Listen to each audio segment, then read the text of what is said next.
Shalom, selamat pagi. Sate pagi hari ini bertemakan hidup yang diubahkan. Firman Tuhan terambil dari Lukas pasal 19 ayat 1 sampai dengan 10.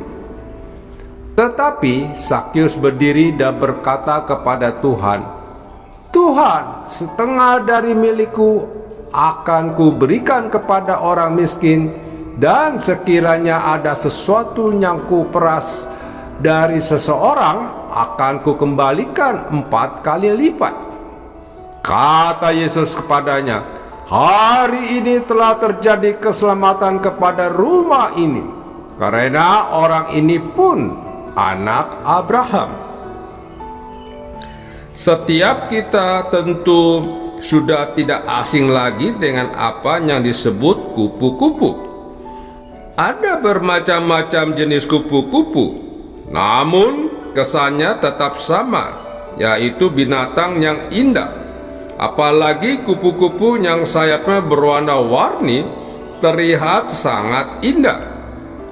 Namun, sadarkah kita bahwa ada perubahan yang harus dialami binatang ini sebelum dia menjadi seekor kupu-kupu yang indah? Setiap fase perubahan tentu ada tantangannya tersendiri. Kesetiaan menjalanilah yang membuat binatang ini sampai kepada akhir perubahan dan memuaskan. Berbicara mengenai perubahan, pengikut Yesus juga mengalaminya. Salah satu pengikut Yesus yang tercatat dengan jelas mengalami perubahan hidup adalah Sakyus. Nama Sakyus menurut Exchange Strong's Lexicon artinya pure atau murni, bersih. Namun sayang, hidup Sakyus sebelum diubahkan tidak mencerminkan arti namanya. Sakyus adalah seorang pemungut cukai yang merupakan pegawai dari Kekaisaran Romawi. Pandangan orang Yahudi terhadap Sakyus tidak baik, sebab bekerja pada Kekaisaran Romawi dianggap sebagai pengkhianat. Dari sini kita bisa melihat karakter buruk Sakyus. Salah satunya adalah cinta uang. 1 Timotius pasal 6 ayat 10 berkata, "Karena akar segala kejahatan ialah cinta uang, sebab oleh memburu uanglah beberapa orang telah menyimpang dari iman dan menyiksa dirinya dengan berbagai-bagai duka." Maka sangat mungkin Sakyus melakukan hal-hal yang tidak benar dalam menjalankan tugasnya demi keuntungan diri sendiri. Namun Sakyus mengalami perubahan. Sebelumnya Sakyus adalah orang yang serakah, kemudian dia menjadi murah hati.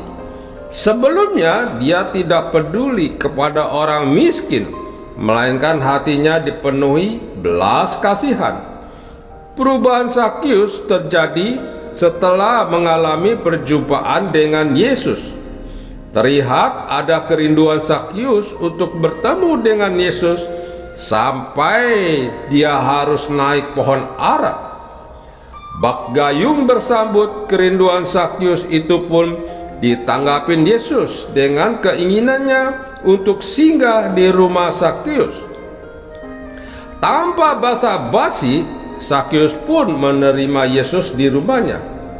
Bukan hanya itu, melihat perubahan yang terjadi dalam diri Sakyus, bisa dipastikan Sakyus menerima Yesus di dalam hatinya. Kadang kita mendengar orang yang mau berubah menjadi baik tetapi tidak mampu. Perhatikan pada residivis, pengguna narkoba, para pencuri, dan lain-lain.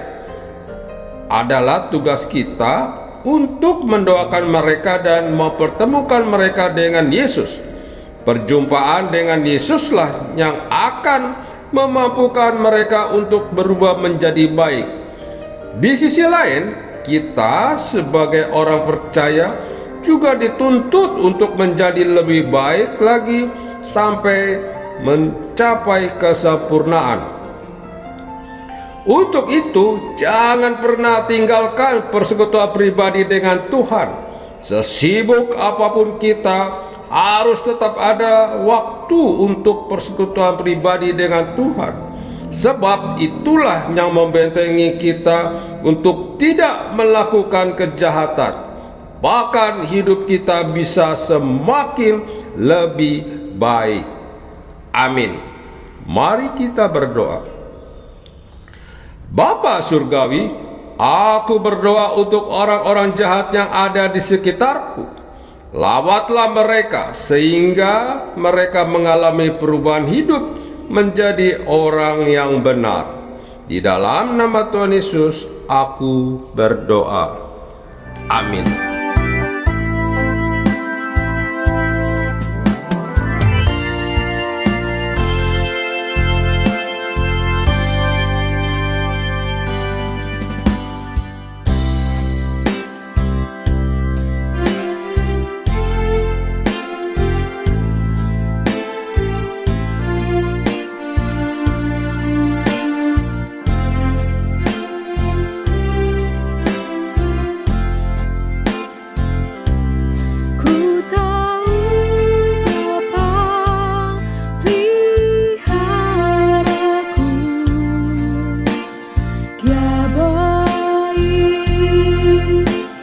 Dia baik, ku yakin Dia selalu sertaku.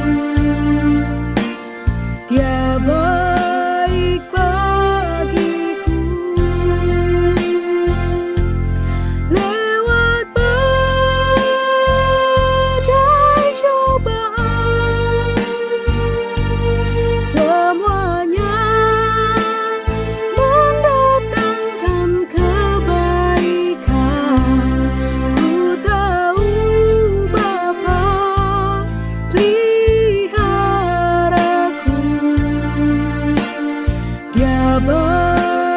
bagiku.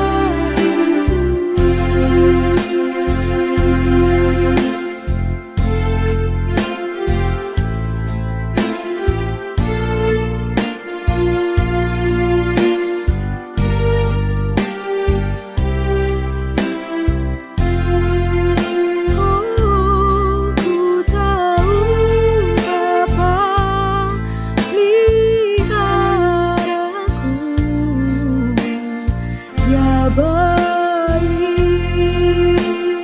Dia baik, ku yakin Dia selalu sertaku.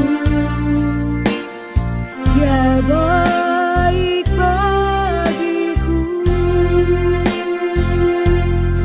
Lewat badai cobaan, semuanya mendatangkan kebaikan. Ku tahu Bapa peliharaku. Dia baik bagiku. Ku tahu Bapa peliharaku. Dia baik.